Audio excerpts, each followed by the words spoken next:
தஞ்சாவூர் மாவட்டம் பாபநாசம் வட்டம் அகரமங்குடி அருகில் வேம்பக்குடி கிராமத்திற்கு உட்பட்ட நெடுஞ்சாலைத்துறை சுங்கசாவடி அருகில் இந்த ஆர்ப்பாட்டம் நடைபெற்று கொண்டிருக்கிறது.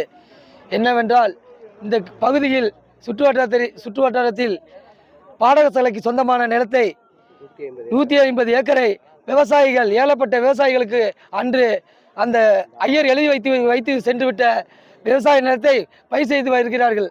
அவர்களுக்கு உரிமையை கொடுக்காமல் இடையில் வந்த தரகர் போல் எனக்குத்தான் சொந்தம் என்று சிருஷ்டிக்கு நான் சொந்தம் என்று அவர் சொல்லி கொண்டு அதை நிலத்தை அபகரிக்கிறதுக்காக அந்த உள்ள வருமானத்தை பெற்றுக்கொள்வதற்காக தனிநபர்கள் போராடி இது நீதிமன்றத்தில் பொய்யான தவறுகளை சொல்லி நீதிபதிக்கு நாங்கள் லஞ்சம் வழங்கப்பட்டு உள்ளோம், எல்லாம் எங்களுக்கு தான் வெற்றி அடையும் அப்படின்ட்டு ஊர் மக்களிடம் தவறான பொய்களை சொல்லி ஏழை விவசாயிகளை நலத்தை பிடுங்குவதற்கு திட்டமிட்டு இந்த திட்டமிட்டு சரியாக நடத்தி கொண்டிருக்கிறார்கள். அரசு கவனத்துக்கு எடுத்துக்கொண்டு உடனடியாக ஏழைப்பட்ட விவசாயிகளுக்கு நிலத்தை மீட்டு தருமாறு உங்களை பணிவோடும் அன்போடும் பாசத்தோடும் நிறைவோடும் விவசாய சங்கத்தின் மூலமாக கேட்டுக்கொள்கிறோம்.